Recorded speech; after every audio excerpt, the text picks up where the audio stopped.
Say on streets. Our streets. Say on streets. And Maine it. Right. Maine it. Whose streets? Our streets. Word on the beat, word on the beat, word on the beat. Time after time after time after time after time after time after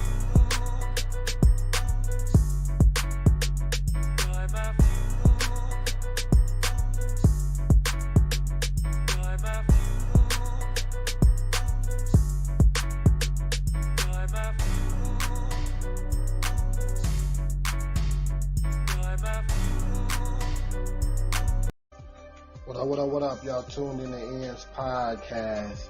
Man, on this episode, man, really, we're going to be diving into the book, Black Fortunes. It's funny how I came across this book. I actually came across it because it was my mom's book. You feel me? It was sitting on her desk, you know, due to COVID-19. Everybody got to work from home. She was working from home. So, you know, I happened to look over there and seen that she had this book called Black Fortunes. And when I looked at the cover, it was like real old school, you know, black cover, hardcover book. But it was like it showed like old school individuals and then, you know, Black Fortunes. It caught my attention, you know, me being black, and me also trying to, you know, build black wealth, amongst myself, but also for the next generation.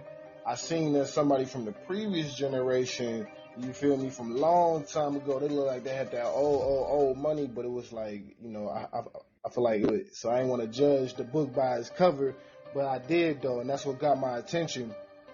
Ended up opening up the book, and I think it's called like the prologue or something like that.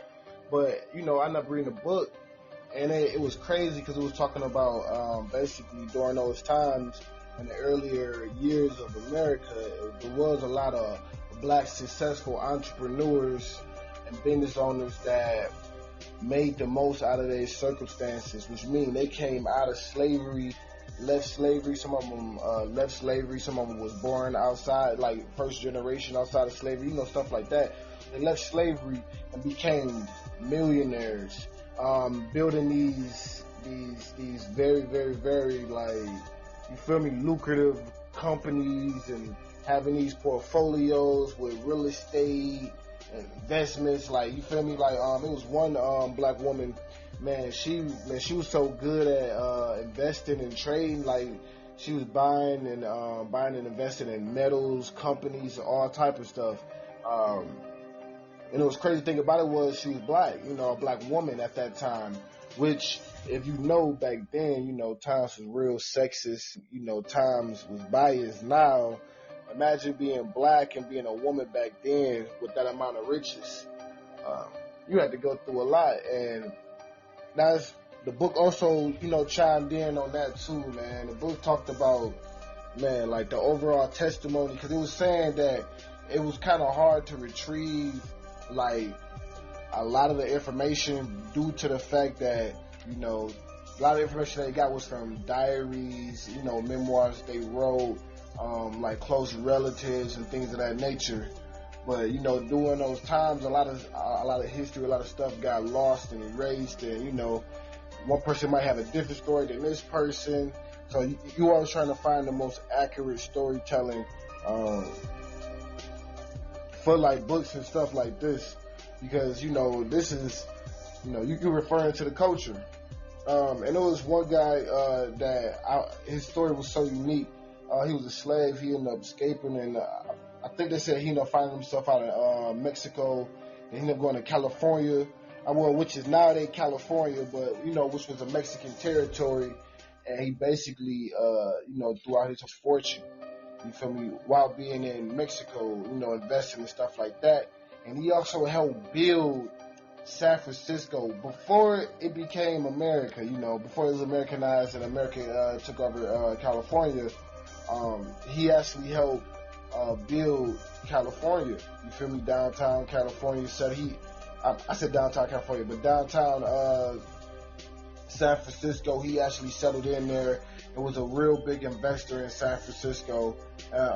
He had so much political power that his home became like an embassy for the U.S. inside of Mexico. And he was doing this as a black man. But as you all know, America and Mexico end up getting to, confrontation. Like, basically, long story short, America end up getting California from Mexico, along with Texas, Arizona, New Mexico, Nevada. I want to say Nevada, yeah. Just from Mexico. Those are all like Mexican territories. And when they did that, the guy, he ended up going to the other side where the power was with the United States. But one of the sad things that they were saying, which is also a real estate tactic and stuff like that nowadays, but back then a man